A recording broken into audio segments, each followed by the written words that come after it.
Baik, Assalamualaikum warahmatullahi wabarakatuh. Perkenalkan, nama saya Robiatul Hadawiyah, Prodi PPKN, Fakultas FKIP Universitas Muhammadiyah Mataram. Baik, di sini saya akan memenuhi mata kuliah politik hukum dengan judul Pengaruh Politik di Indonesia. Pengertian politik dalam kehidupan bernegara umumnya dipakai sebagai alat hukum atau alat kekuasaan, di mana dengan politik seseorang dapat memperoleh kekuasaan maupun merumuskan, menetapkan, menghilangkan hukum dalam suatu negara. Hukum sendiri dapat dimaknai sebagai seperangkat aturan-aturan yang mengatur tingkah laku manusia dan memiliki sanksi bagi yang melanggarnya.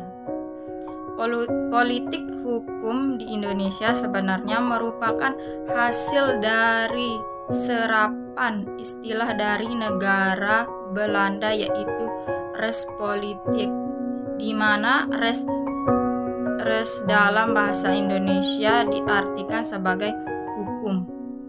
Sedangkan politik adalah politik hukum dan politik sendiri, merupakan dasar dari politik hukum, dan tentunya keduanya memiliki keterkaitan yang erat satu sama yang lain. Yang kedua, politik hukum bagi umat Islam Indonesia. Negara Indonesia merupakan negara dengan masyarakatnya yang menganut agama Muslim terbanyak di dunia.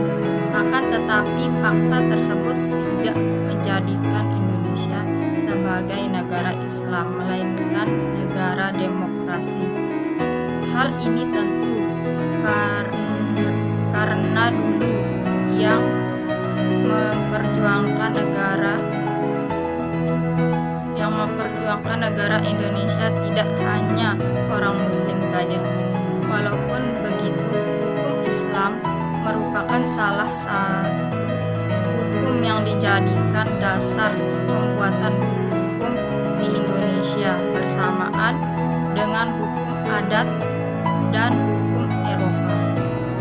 Dijadikannya hukum Islam sebagai dasar pembuatan hukum Indonesia tentunya membuat nilai-nilai Islam dapat terpenuhi.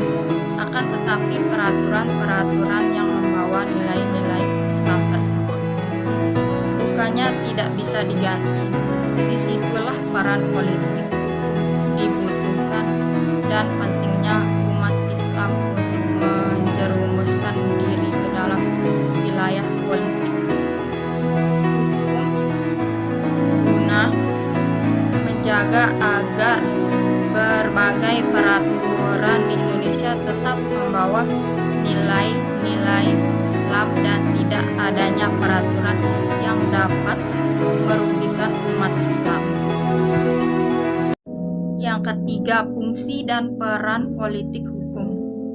Di Indonesia terdapat sebuah fenomena di mana konsentrasi energi hukum selalu kalah kuat melawan konsentrasi energi politik.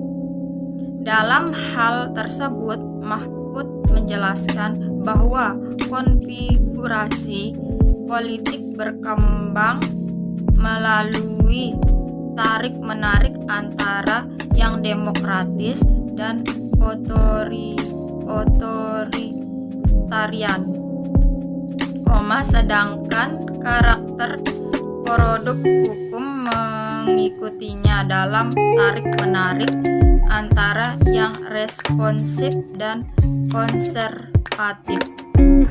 Konsentrasi energi hukum kalah lawan konsentrasi energi politik karena fungsi hukum yang mengalami penurunan. Hal tersebut diakibatkan karena penegakan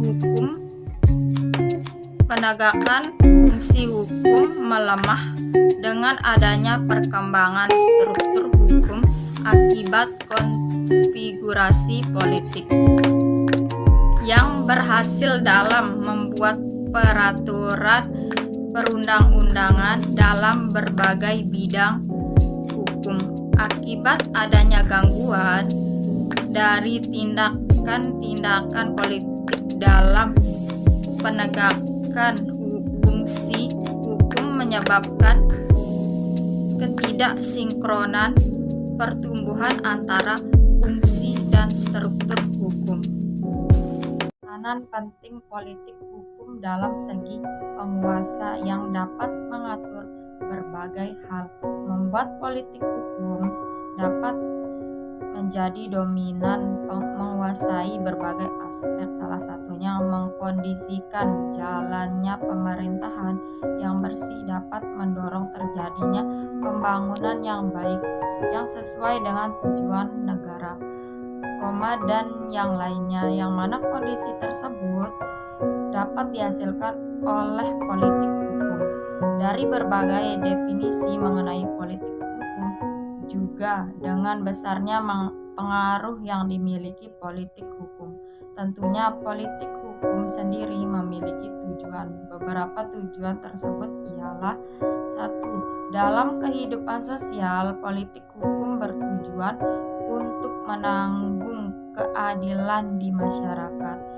Yang kedua, politik hukum berguna untuk memelihara kepastian hukum dengan tujuan menciptakan rasa keamanan dan ketenteraman dalam hati masyarakat. Dalam kehidupan bersama yang konkret, politik hukum memiliki tujuan untuk mengurus setiap kepentingan yang nyata